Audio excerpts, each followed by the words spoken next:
Target ২৬-এর বিধানসভা নির্বাচন, তাই হেরো নেতাদের সরিয়ে ফেলছে তৃণমূল। লোকসভা ভোটে যেসব এলাকায় তৃণমূল পিছিয়ে রয়েছে সেই সব এলাকার নেতাদের আর দায়িত্বে রাখছে না ঘাসফুল নেতৃত্ব। কোচবিহার থেকে শুরু হয়েছে ছাঁটাই প্রক্রিয়া, ধাপে ধাপে রাজ্য জুড়ে চলবে।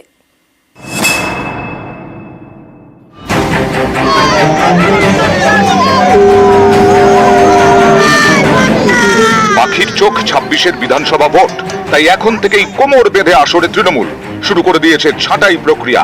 যাদের পারফরমেন্স খারাপ তাদের ছাঁটাই। লোকসভা ভোটে যেসব এলাকায় তৃণমূল পিছিয়ে সেখানকার নেতাদের আর দায়িত্বে রাখা হচ্ছে না, সরিয়ে ফেলা হচ্ছে অঞ্চল সভাপতি এবং অঞ্চল কমিটির চেয়ারম্যানদের। ২৪-এর লোকসভা ভোটে বাংলা জুড়ে সবুজ সুনামি।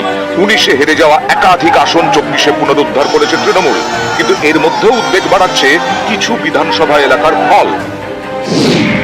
লোকসভা ভোটের ফলের নিরিখে রাজ্যের ২৯৪টি বিধানসভা আসনের মধ্যে ১৯২টিতে এগিয়ে তৃণমূল। ২০২১-এর বিধানসভা ভোটে ২১৬টি আসনে যেতে ঘাসফুল। ২১-এর বিধানসভা ভোটে বিজেপির ৭৭টি আসনে জিতলেও লোকসভা ভোটের নিরিখে তারা ৯০টি আসনে এগিয়ে। আর ২১-এ কোনো আসন না পাওয়া কংগ্রেস এবার ১১টি বিধানসভা কেন্দ্রে এগিয়ে। সিপিআইএম ২১-এ ছিল ০, এবার এগিয়ে একটি বিধানসভা আসনে। ২১-এর বিধানসভা ভোটে জেতা অনেক জায়গায় ২৪-এ পিছিয়ে পড়েছে তৃণমূল। এই ফল দেখেই সতর্ক ঘাসফুল শিবির। ২৬-এর ভোটের দিকে তাকিয়ে এখন থেকেই তারা কড়া। যেখানে খারাপ ফল সেখানে ছেটে ফেলা হচ্ছে লোকসভা ভোটের দায়িত্বে থাকা নেতাদের। অঞ্চল স্তরে নেতাদের ব্যাপক রদবদল করা হচ্ছে, কারণ এই তৃণমূল স্তরের নেতাদের ওপরেই বুথের ফল নির্ভর করে।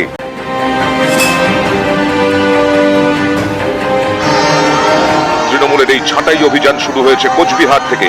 এই কোচবিহার আসনটি এবার বিজেপির থেকে ছিনিয়ে নিয়েছে তৃণমূল, কিন্তু ৩টি বিধানসভা আসনে টেক্কা দিয়েছে বিজেপি। এই কোচবিহারের দায়িত্বে থাকা তৃণমূল স্তরের নেতাদের সরানোর প্রক্রিয়া শুরু হয়েছে।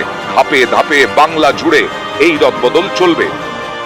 দলের একেবারে অভ্যন্তরীণ সাংগঠনিক কিছু বিষয়, দল সারা বাংলায় বিভিন্ন অঞ্চলের ভোটের গতি প্রকৃতি, ভোটের বিশ্লেষণ, পরিস্থিতির মূল্যায়ন যথাযথভাবে শুরু করেছে এবং তার পরিপ্রেক্ষিতে সাংগঠনিকভাবে যদি কোনো প্রক্রিয়া চালানো থাকে সেই কাজ চলতে থাকবে। লোকসভা নির্বাচনের প্রেক্ষিতে ২০১৯-এর তুলনায় ২০২৪-এ ফল ভালো হলেও সামনে ২০২৬-এর ক্ষেত্রে বিধানসভাতে প্রতি অঞ্চলেই তৃণমূল কংগ্রেস নিজেদের জমি ধরে রাখতে চাইছে। যে কারণে যাদের দায়িত্ব দেওয়া হয়েছিল বা হচ্ছে তারা যদি নিজেদের দায়িত্ব পালন করতে ব্যর্থ হন, তাহলে দল যে রেয়াত করবে না, অঞ্চলের প্রত্যেক কটা দায়িত্বপ্রাপ্ত ব্যক্তির পারফরমেন্স যে পুরোদমে নজর রাখছে দল, এই ঘটনা সেদিকেই ইঙ্গিত বহন করছে। ক্যামেরা রাজীব সিং এর সাথে আবির ঘোষাল, নিউজ ১৮ বাংলা, কলকাতা।